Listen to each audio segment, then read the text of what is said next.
बिंदु परमात्मा से है मेरी आत्मा, अब चल कर ले मिलन। परमानंद का अनुभव कर, ओ परमानंद का अनुभव कर, तू धन्य बना जीवन।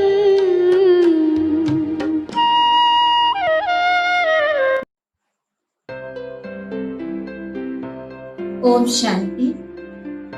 बाप दादा बच्चों को संपूर्णता की ओर ले चलते। तो संपूर्णता की पहचान क्या है? तो आज बाप दादा ने विशेष संपूर्णता की निशानी सुनाई।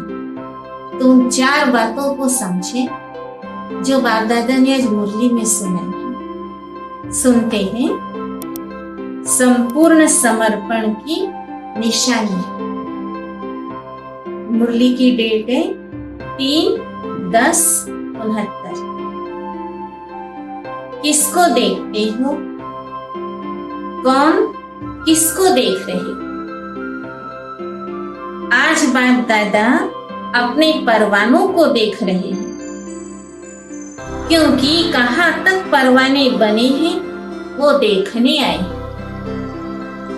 वैसे तो परवाने क्षमा के पास जाते हैं, लेकिन यहाँ तो क्षमा भी परवानों से मिलती है।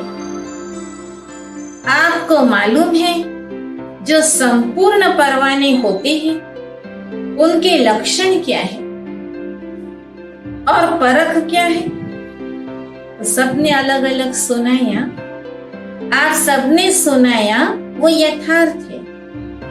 मुख्य सार तो यही निकला कि जो परवाने होंगे वो एक तो क्षमा के स्नेही होंगे, समीप होंगे और सर्व संबंध उस एक के साथ होंगे।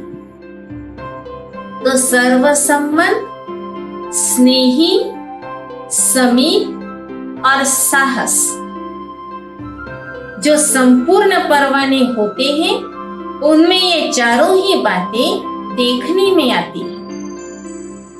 तो आप सबको यहाँ भट्टी में किस लिए बुलाया है? जो ये 4 बातें सुनाई हैं वो चारों ही बातें अपने संपूर्ण परसेंटेज में धारण करनी है। 1% में भी कम ना हो। कई बच्चे कहते हम हैं तो सही, लेकिन इतने %। मैं तो परवाना हूँ, स्नेही हूँ, लेकिन इतने %। तो जिनमें % की कमी हो गई उसको संपूर्ण परवाना नहीं कहेंगे। वो परवाना दूसरी क्वालिटी का कहा जाएगा, जो कि चक्र ही काटने वाले होते हैं। एक होते हैं शीघ्र एक बार क्षमा पर फिदा होने वाले, दूसरे होते हैं सोच समझ कर कदम उठाने वाले। तो जो सोच समझकर कदम उठाते रहेंगे उनको कहेंगे फेरी पहनने वाले, चक्कर लगाने वाले। तो दूसरी क्वालिटी वाले परवाने कई प्रकार के संकल्पों, विघ्नों और कर्मों में ही चक्कर काटते रहते हैं। तो आज पांडव सेना को भट्टी में बुलाया है। कहीं पर भी कोई फैक्ट्री होती है तो जो बढ़िया फैक्ट्री होती है उसकी छाप लगती है। अगर उस फैक्ट्री की छाप नहीं होती है तो वो चीज इतनी नहीं चलती। उनका एक मार्क होगा। अगर वो मार्क नहीं है तो चीज भी इतनी नहीं चलेगी। इस रीति आप भी भट्टी में आए हो तो यहाँ भी छाप लगाने के लिए आए हो। ट्रेडमार्क होता है ना? आप कौन सी ट्रेडमार्क लगाने आए हो?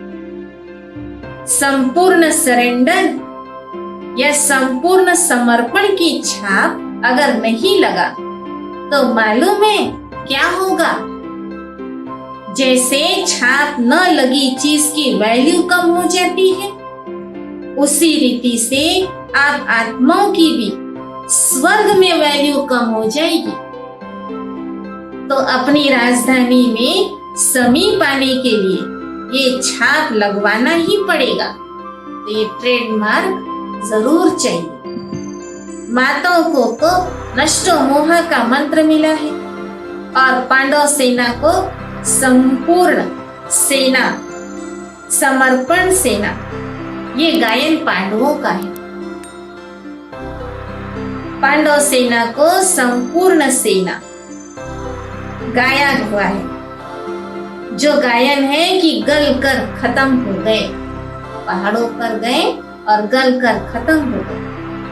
पहाड़ों पर नहीं, लेकिन ऊंची स्थिति में गल कर अपने को नीचाई से बिल्कुल ऊपर जो अव्यक्त स्थिति है उसमें गल गए।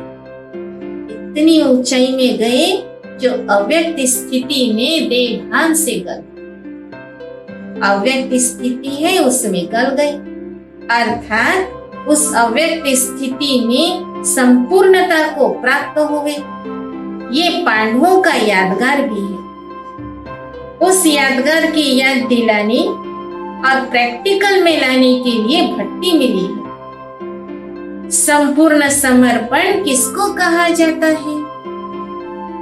जो संपूर्ण समर्पण अर्थात तन, मन, धन, संबंध और समय सब में समर्पण।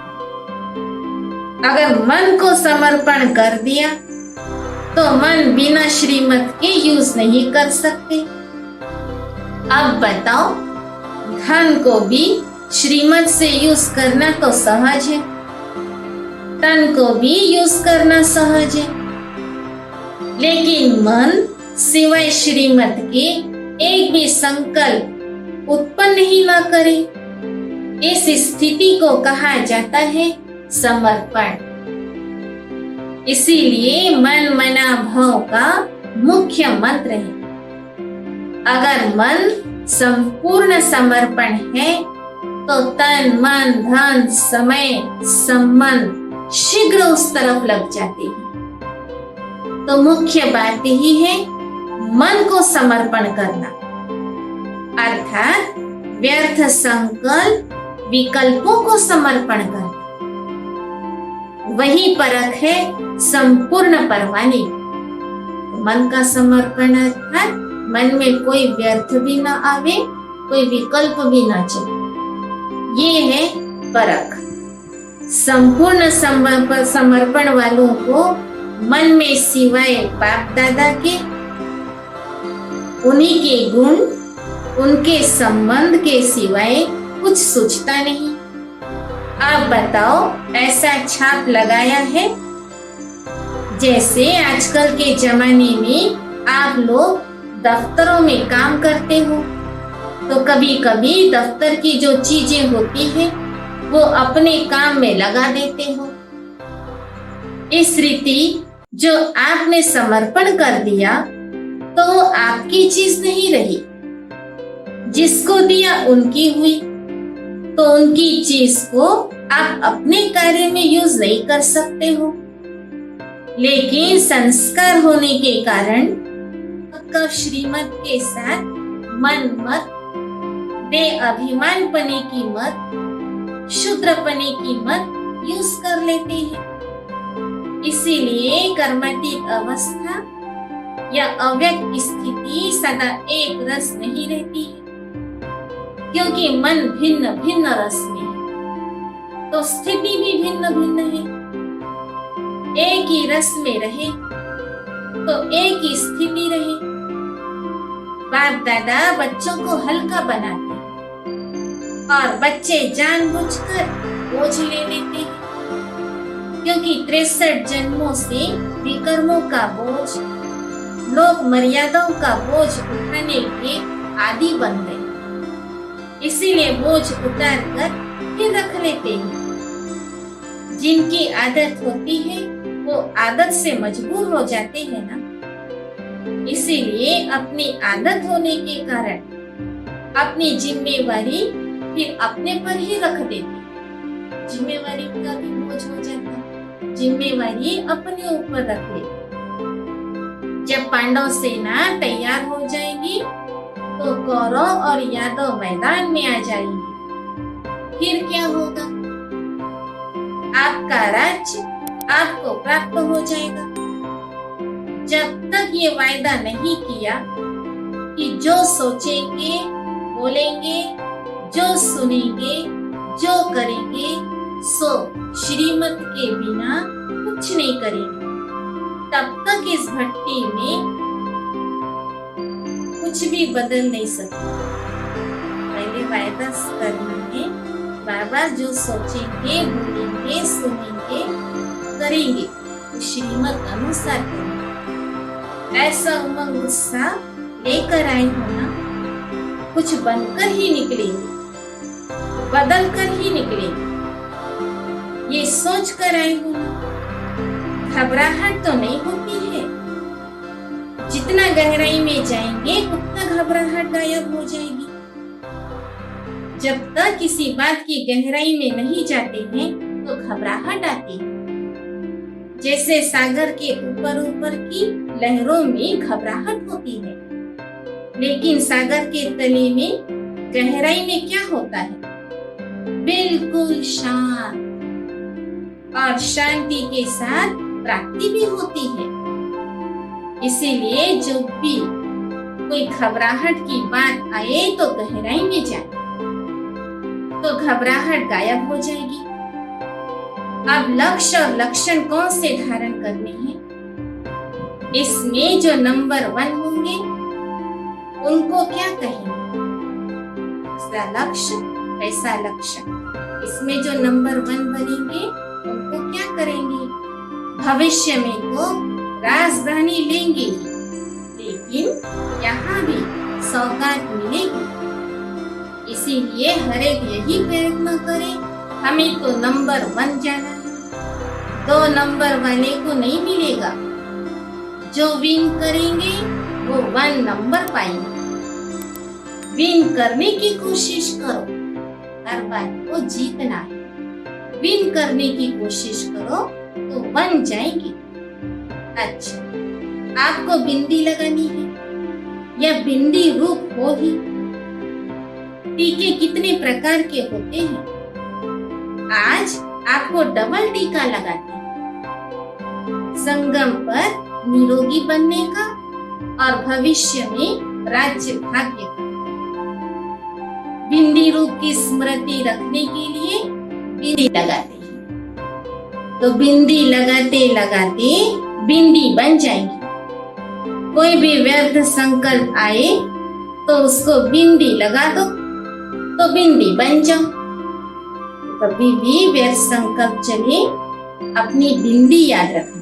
बाबा ने मुझे बिंदी लगाई, तो बिंदी लगा दो तो बिंदी बन जाएगी। समझा क्या करना है? अच्छा, चारों ओर के बिंदी लगाने वाले बच्चों को सर्व प्रकार से संपूर्ण समर्पण करने वाले बच्चों को, तन मन धन संबंध सहित सर्व संबंध एक बाप से रखने वाले ऐसे संपूर्ण समर्पण बच्चों को बाप दादा का याद प्यार और नमस्ते। हम बच्चों का भी मीठे मीठे बाप दादा को याद प्यार और नमस्ते। ज्योति बिंदु की किरणों से जगमग है जग सारा। ज्योति बिंदु की किरणों से जगमग है जग सारा। धरा गगन में अंतर मन में, धरा गगन में अंतर मन में उजियारा उजियारा उजियारा।